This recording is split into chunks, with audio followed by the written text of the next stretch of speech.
pray with me.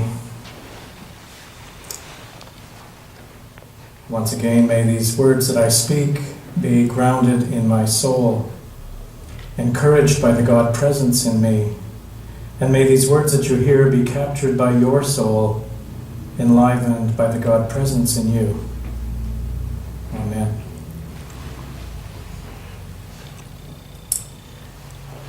The actual prescribed reading for today was only the very last part of what we heard Jim read. The description of the new Jesus community, a community of wonder. This was a community that celebrated life, shared possessions, broke bread, and prayed together. A community that was Spirit-filled. But to really understand what made it that way, I think we need to look closely at the part of the story that comes before the description of the community, which is why I added that this morning. And so our reading this morning includes the reaction of those outside this Jesus movement to Pentecost, to the coming of this Spirit that changed lives, to the ecstatic presence of the Spirit that they witnessed and sneered at. In fact, saying that the followers must have all just been drunk. What those outside the movement didn't recognize was that there was transformation happening. Big transformation. That as people opened to the power of the God Spirit, the power of the risen Christ, their hearts and their minds were broken open, forever changed. Peter's message, which had been Jesus' message, was that God is no longer separate. God is no longer apart from us. Rather, God is now experienced in our midst, in our bodies, in our relationships with one another. And that very tangible, real experience of the Spirit of God filled them with wonder and awe. They had found the way of Jesus, the way he had lived, the way he showed them that they all might live in God. Peter is saying that God has made Jesus Lord and Messiah by changing hearts and minds as people learned what it was to live in God. And for those of you who were here last week, I used that metaphor of the fish in water, that living in God is like a fish in water, that the water is in the fish and around the fish and sustains and gives life. And that's a way to think about how we might engage the Spirit of God. It was in that transformation that awe came upon everyone, because awe and wonder are at the very heart of what it means to live in God. Matthew Fox, in his book, The Awe Project, says, "The modern era is not big on awe. It is more dedicated to taming it than fanning it, more intent on mining what is awesome than praising it, more intent on making money than on making awe. Those who make awe for us, artists, for example, are rarely honored in a commerce-driven society, until, of course, they become makers of big money. Then their work is discovered because it serves financial interest, not because it serves the interest of awe itself." And yet, I believe that it is the wonder that leads to awe, that gives us real life. Wonder is critically important. Rabbi Heschel says, "The beginning of our happiness lies in the understanding that life without wonder is not worth living. What we lack is not a will to believe, have that. But what we lack is a will to wonder. It is the notion of having a will to wonder that has Matthew Fox continue this way: a will to wonder, not a will as power, or a will as gritting our teeth, not a will as shouting or barking orders over others, or a will as I know I can, but will as wonder. Will as wonder is a child's will, a will of eagerness to learn, a will of desire to be seduced, amazed, broken open, a will of expanding, growing, exploding. Jesus said, unless you turn and become as children, you will not enter the reign of God.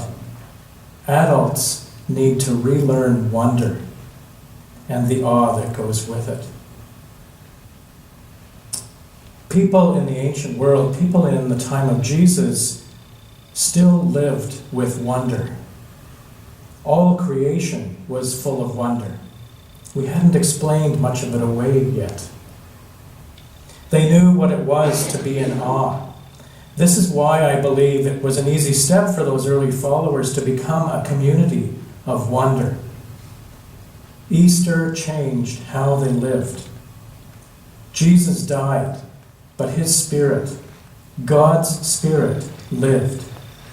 They felt it, they experienced it, and they were awed by it. If we do not let Easter change us, if we don't find the will to wonder, if we can't open our hearts wide open, then the question is, was it worth it? Is there any point to Jesus' death and resurrection if we, claiming to be followers, are not changed and in the change experience awe? Annabelle Prophet, a United Church of Christ minister and educator, wrote these words in her article, The Importance of Wonder in Ministry. Wonder helps to put our place in the world into perspective. It reminds us that we are finite, that we are part of something much greater than our ability to comprehend it. Wonder is aroused by sensing the mystery of our life. Why am I alive? Why are babies born? Why are leaves green? Why am I loved? The human spirit needs wonder. We need to appreciate, to feel the giftedness of our lives if we are to be whole. We need to will ourselves to wonder. I feel that wonder when I look into your faces. I feel that wonder when I read a good book. I feel that wonder when I hear a great story or sing a good song. I feel that wonder when I give or get a hug. When I share a good meal or enjoy a glass of fine wine. When I feel the warmth of the sun or the smell of rain. A woman tells this story. While waiting for a flight at the airport, I overheard a grandfather and granddaughter in their last moments together. The airline had announced her departure, and standing near the security gate, they hugged and he said, I love you. I wish you enough.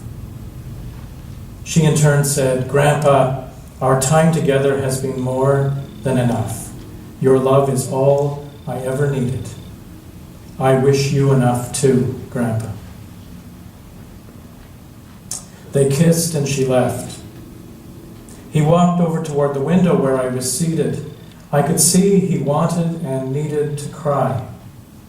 I tried not to intrude on his privacy, but he welcomed me in by asking, Did you ever say goodbye to to someone knowing it would be forever? Yes, I have, I replied. Saying that brought back memories I had of expressing my love and gratitude for all my grandfather had done for me. Recognizing that his days were limited, I took the time to tell him how much he meant to me. So I knew what this man was experiencing. Forgive me for asking, but why is this a forever goodbye? I asked. I am old and she lives much too far away. I have challenges ahead, and the reality is the next trip back will be for my funeral, he said.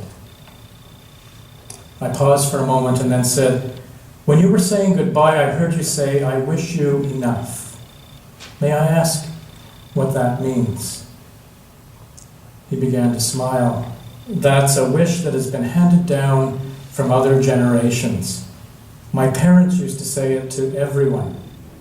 He paused for a moment, and looking up as if trying to remember in detail, he smiled even more. When we said, I wish you enough, we were wanting the other person to have a life filled with just enough good things to sustain them. Then turning toward me, he shared these words as if reciting them from memory.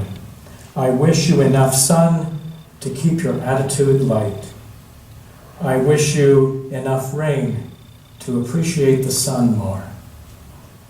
I wish you enough happiness to keep your spirit alive. I wish you enough pain so that the smallest joys in life feel much bigger. I wish you enough gain to satisfy your wanting. I wish you enough loss to appreciate all that you possess. And I wish you enough hellos to get you through the final goodbye. He began to cry, touched my shoulder, and walked away.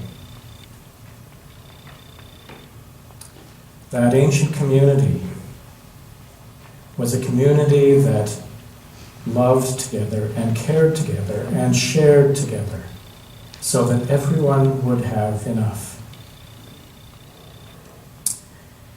It may be belief that brought us together as Winfield United Church, but I believe with great certainty that it is wonder that keeps us together.